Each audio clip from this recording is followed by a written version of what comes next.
and welcome to This Week in East Brunswick. This week, police of East Brunswick held their annual breakfast fundraiser for brain-injured children. Local high-profilers donated their services to raise money for the American Heart Association. Librarian Cheryl Mcbride has become a celebrity of sorts.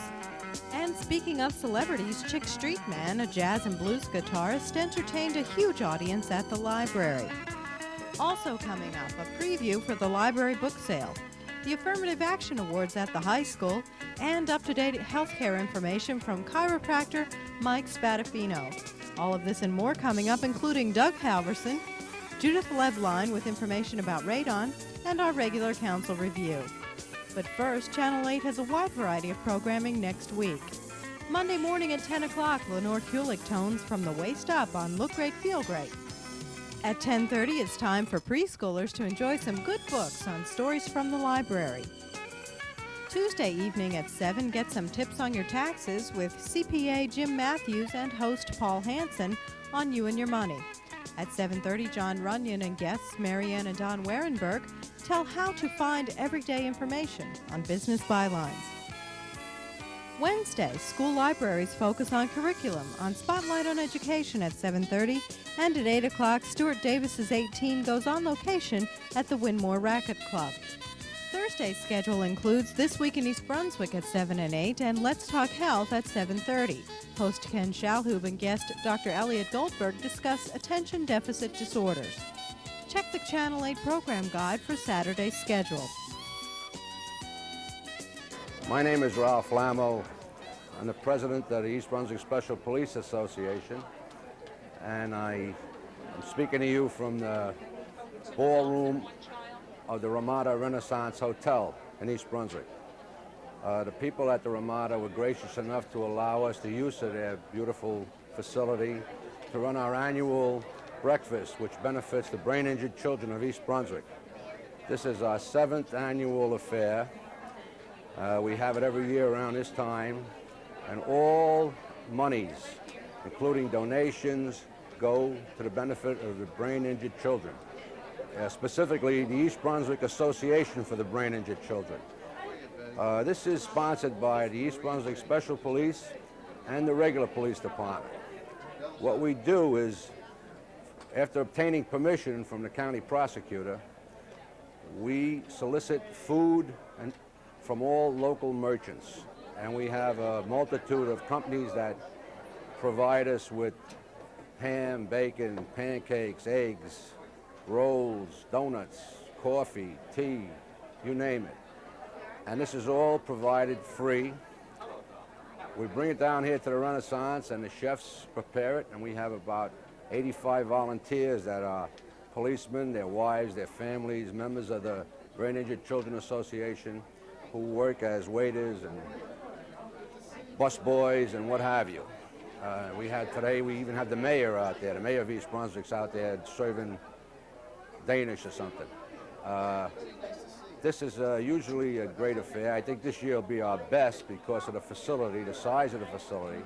Cooperation has been fantastic, not only from the volunteers and the donors, but for the people that patronize this thing. And of course, I say there are no expenses at all. Nothing is deducted from the total amount. I would venture to say that for the past 6 years, we've raised about $70,000 to $75,000 in this affair. Once again, I'd just like to close in thanking everyone, including our local television, Channel 8, for giving us the coverage they've given us, to the local newspapers for handling our ads, and to everyone who came down today. Thank you very much on behalf of all our handicapped children.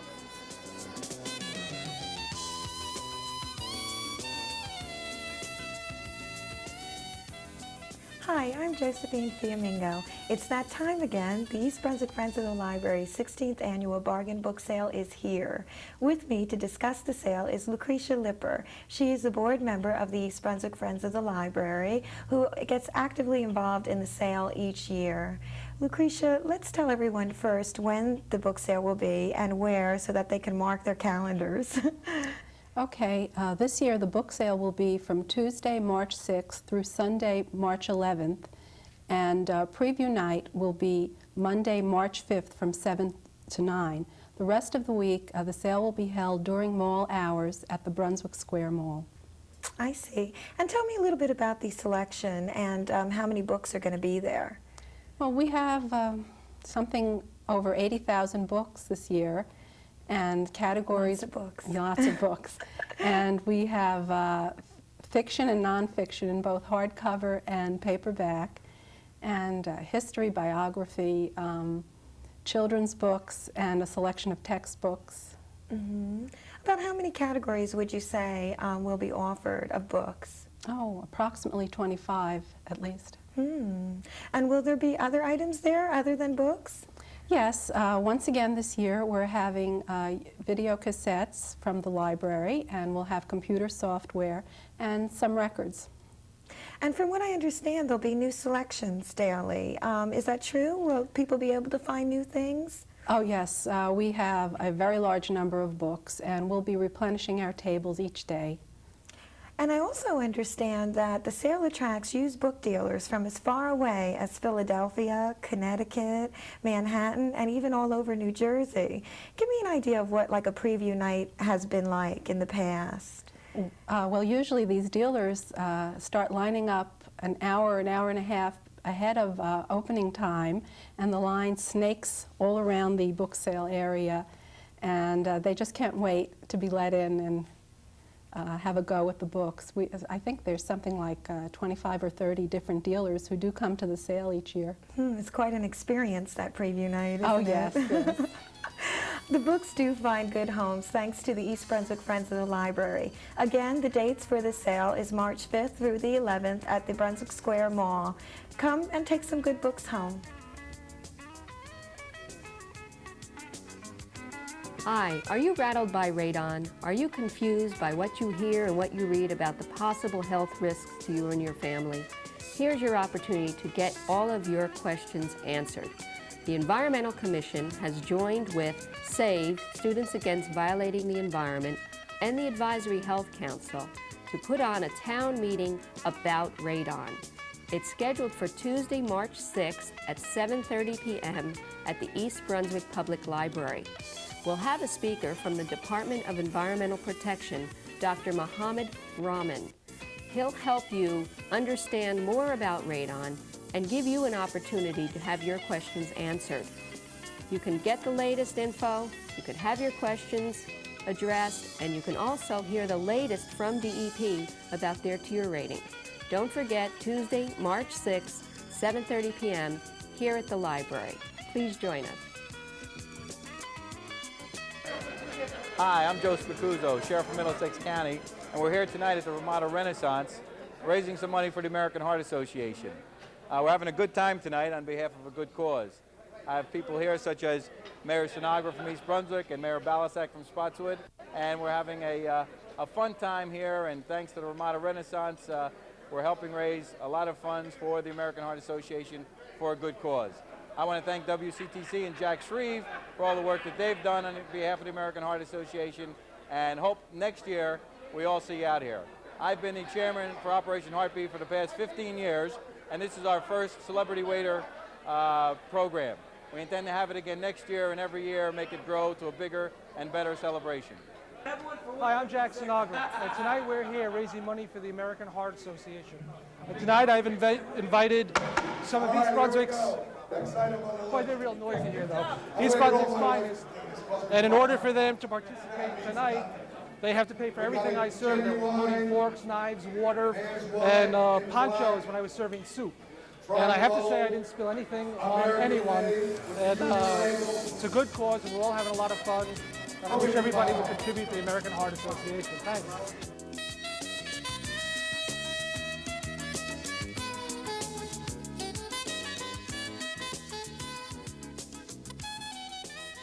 Hello, I'm Dr. Michael Spadafino, a chiropractor representing the New Jersey Chiropractic Society. Recently, 2 changes in legislation affecting chiropractic care for members of the community occurred. On December 29, 1989, former Governor Kane signed a bill changing the law as it relates to chiropractic care and workers' compensation. The new law states that chiropractic care is now included under medical services. that are covered by workers' compensation. This means if you are injured on the job and seek chiropractic care, the workers' compensation insurance carrier cannot deny your right to seek appropriate care with a chiropractor. The other major change is in the regulation of Medicare and chiropractic care. Until now, a person under Medicare was limited to 12 visits per year, then was required to go through an appeals process for more care. This was very restricted and limiting. The new regulation for Medicare patients seeking chiropractic care allows 34 visits in the first 5 months, then 2 visits per month for a year. After that, if a new condition or an exacerbation of old condition occurs, an additional 32 visits within the first 5 months, and then 2 visits per month for the next year, again, are allowed. This allows the chiropractor to take assignment and to be able to take care of a number of conditions. We at the New Jersey Chiropractic Society feel that these are positive changes that benefit our community health needs. For Health Facts, I'm Dr. Michael Spadafino. This adult services librarian had an experience of a lifetime as a contestant on Jeopardy. An adult services librarian from East Brunswick, New Jersey, Cheryl Mcbride. A writer. What did you learn about television and Jeopardy that you didn't know beforehand? First of all, that you don't get to talk to Alex Trebek. When I came back, everybody said, "What's Alex like?" And all I can say is he's tall and he's gorgeous, but I have no idea what he's like personally. You have no time to talk to him between shows because he's in his dressing room changing, and you can't talk to him during a stopping of the taping because he knows the answers. He has them in front of him, and there's a point that he might reveal them. So we just get to stand around, twiddle our thumbs, and he gets to talk to the audience while we're waiting for the show to continue. Also, the show, when you watch it, seems so smooth and so quick, and it flows so nicely. When we taped our show, we had a 50-minute break at the very beginning because the very first answer did not appear on the screen. And it took them 15 minutes to repair it, and we just stood around twiddling our thumbs, waiting for them to repair it while Alex talked to the audience. And it's a whole different type of thing. It doesn't go bam, bam, bam. It stops. It stops for commercials, and it breaks. What was the most exciting moment? When the lights first go on in front of you and you know you rang in first. Olympics for 100, please. First clue there. This British sport was an Olympic event just once, in 1900, when Britain beat France 262 to 104. Cheryl. What is cricket? Yes. The most difficult thing on this show is to ring in. I mean, it looks real easy, but the timing has to be split second, and it has to be perfect, and you have to ring in before the other two people do. And the very first time those little lights went on, and I heard him call my name, and I heard me give the right answer, I thought, oh my God, this is easy. I can handle this. Let's go. We're ready to play. How did you place on Jeopardy? Oh, that you've got to watch the show for. As we go to Cheryl Mcbride. Cheryl's looking very serious. Now she's smiling. You got the Pirates of Penzance. Way to go. And your wager? 4,800. You now move into the lead with 9,700, and we come down to Eric Larson, our returning champion. Picked up just 3,500 yesterday, would like to win again today and win big. Did he come up with the Pirates of Penzance? He did indeed, and all you had to do, Eric, is risk more than $500 to remain Jeopardy champion. The wager was $5,000. Gutsy move on your part, and it's paying off to the tune of $14,200 and an impressive 2-day trip. And of course, everybody would like to know, what did you win? I won a laptop computer, which is the third computer in my home now, and a pair of binoculars. And at this point, I don't know what my little consolation prizes are. I should be finding that out at any time now.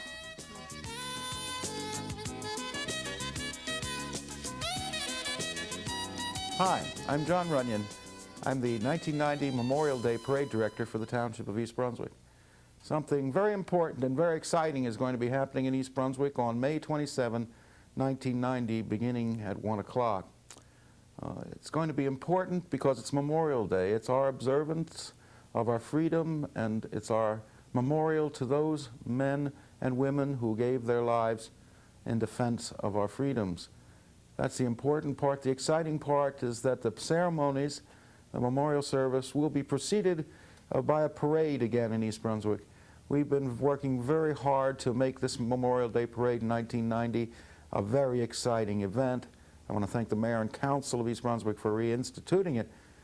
But we would like this to be a community day, a day for all the people of East Brunswick to be together and have some fun and excitement as a part of this observance. So think about ways in which you can become a part of the parade. Do you have a convertible? We'll need those for dignitaries. Younger people, you want to decorate your bike? We're going to have a contest for the best decorated bicycle. We need clowns. We need folks dressed in period costumes. You belong to a group, get them together and form a marching group and march in the parade. Every organization in East Brunswick should be represented in this Memorial Day Parade. We should have together the largest group of East Brunswick residents gathered at one place in recent years. So don't miss this opportunity to be a part of the parade. Another idea is to be in our, what we call the Sea of Flags. All you need is an American flag on a pole. Join us for the parade. We'll begin with hopefully hundreds of our residents carrying a flag at the beginning of the parade. So join the Sea of Flags. That means anybody. You could come out and join the parade. Don't do anything except get a flag and come join us on that day, but let us know if you're going to be in it. So those are some ideas. And be creative, do a float, other things. But join us. If not to be in the parade, come out and see it. It begins at 1 o'clock on May 27th, 1990. We'll be parading down Fern Road, down Dunham's Corner Road, up Riders Lane to the Civic Center. And then, of course, the all-important ceremonies will be after the parade, somewhere between 3 and 3:30. So look forward to an exciting and memorable day on May 27, 1990. Thank you.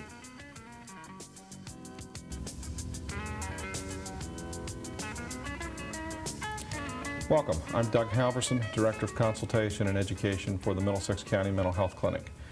With me today is Mary Devlin, co-facilitator of DASH, Divorced and Separated Self-Help Group that meets locally in Spotswood. Mary, thanks for being here today. Yes. Mary, what's DASH and why would people come to it? DASH is a self-help group. DASH stands for Divorced and Separated Self-Help. And we're a group to help people get through the trauma and the learning process of going through a separation and a divorce. We meet every Tuesday in Spotswood. We meet from 7 o'clock to 9 o'clock. The first half hour is general announcements, time to meet friends and have a cup of coffee. And after that, we get into a topic of conversation for the evening. We break down into smaller groups, and we have a chance to talk on a more personal level about our experiences and problems that we're dealing with. So I guess your assumption is that people who are starting the divorce process can benefit from talking to people who are further along in the process? Definitely. There's a lot of sharing of ideas and things that they've gone through. So it sounds like it's really then two main services. One is information and one is emotional support? Yes. Could you say more about how the emotional support, what that is? Well, just being with other people that are going through the same situation that somebody is going through, you feel like you're not alone. You feel like you're not the only one out in the world that's suffering and having to deal with a particular problem. You start realizing that the problems that you have are not necessarily unique. And I would assume that the group would have both men and women? Oh yes, we're pretty well half and half between the two sexes, right? Mary, thanks for being here today. Thank you. With me today has been Mary Devlin, co-facilitator of DASH, Divorced and Separated Self-Help Group. For more information about DASH, information about when it meets and general information about DASH, you may call Mary at 463-1860, 463-1860. I'm Doug Halvorsen. Thanks for watching.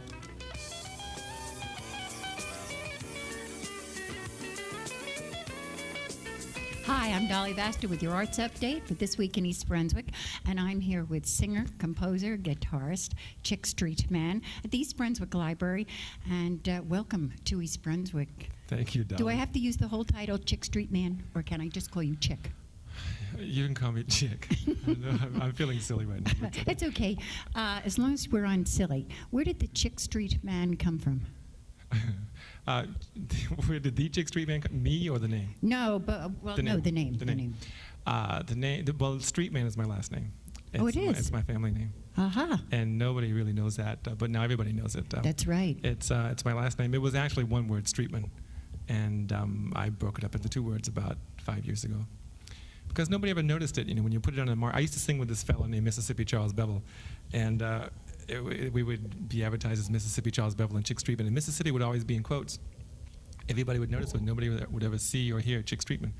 And then one day, well, actually, I had been in France, and when I was performing in France, they break it up into two words. They say Chic Street Man or L'homme de la rue, man of the street. So, Chic Street Man, L'homme de la rue. And so then I started breaking it up myself, and Street Man, and then people started noticing it. And in this business, you need to have your name noticed. All right, what are you doing in East Brunswick today, really? My name, Chic, comes from, that's not what you asked me. We've moved. Okay. Good. What am I doing in East Brunswick? I know you just did a very successful concert, and you had a great turnout here. It was wonderful here, too. And it was as a part of Black History Month, awareness of Black History Month. And what am I doing And what here? was your message? Well, I kind of work towards trying to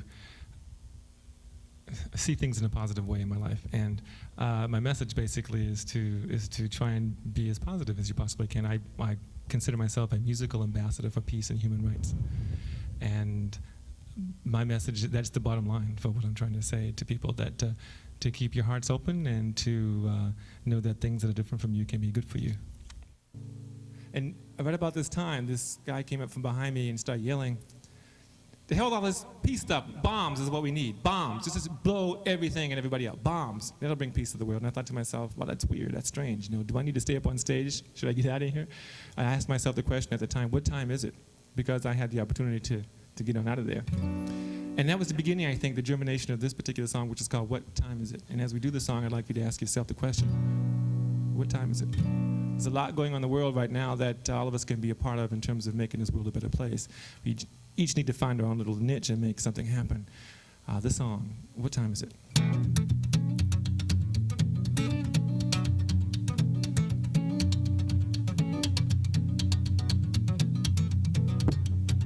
If you ever get a crazy notion that like a bird you want to be free to fly, then you really better set yourself in motion and give it everything you've got inside.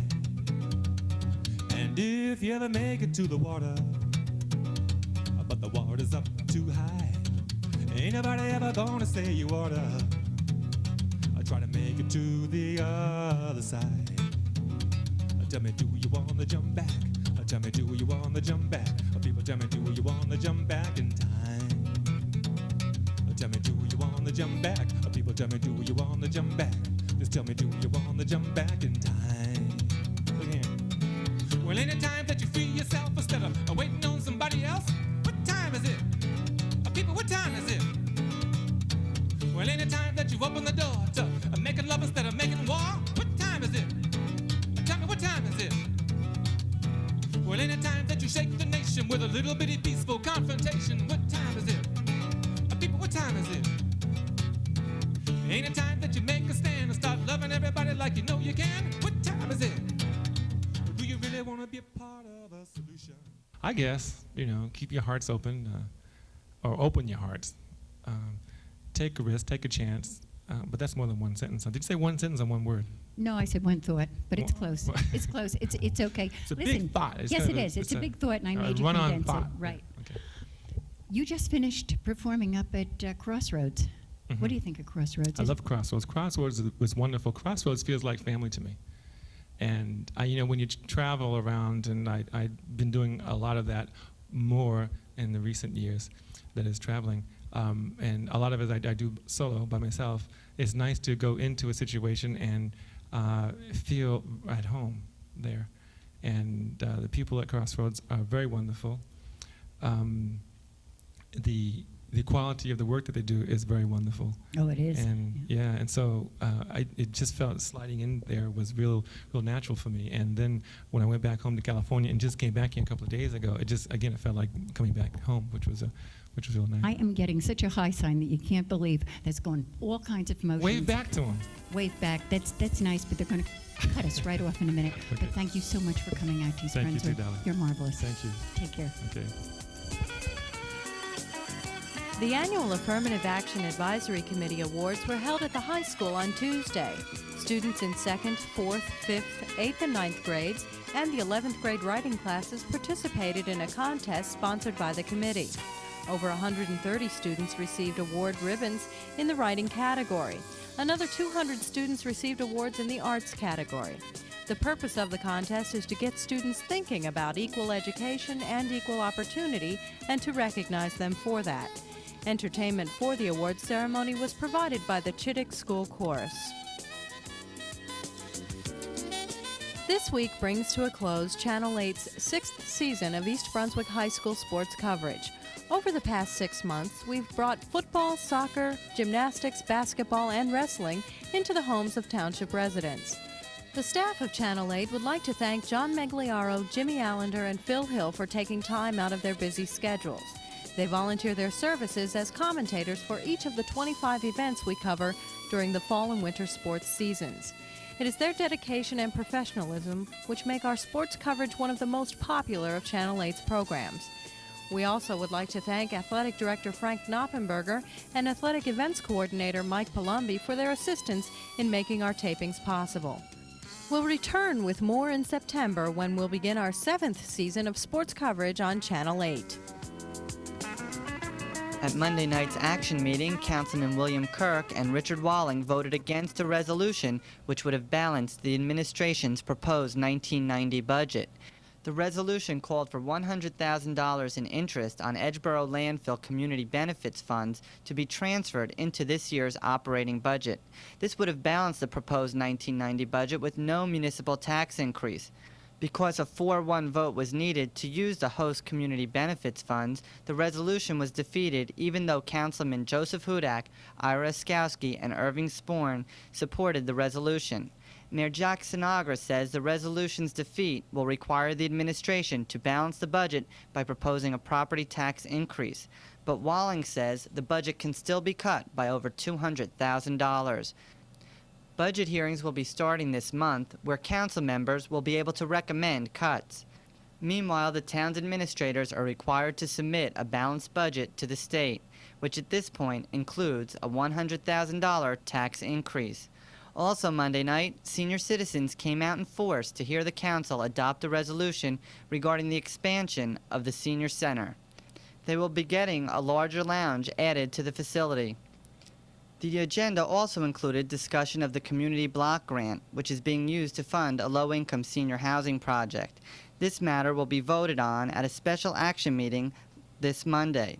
The vote and public hearing was delayed a week to allow more time for advertising. And Mayor Sinagra read a proclamation to Friends of the Library announcing this week, Book Sale Week. That's all for now. Thanks for watching.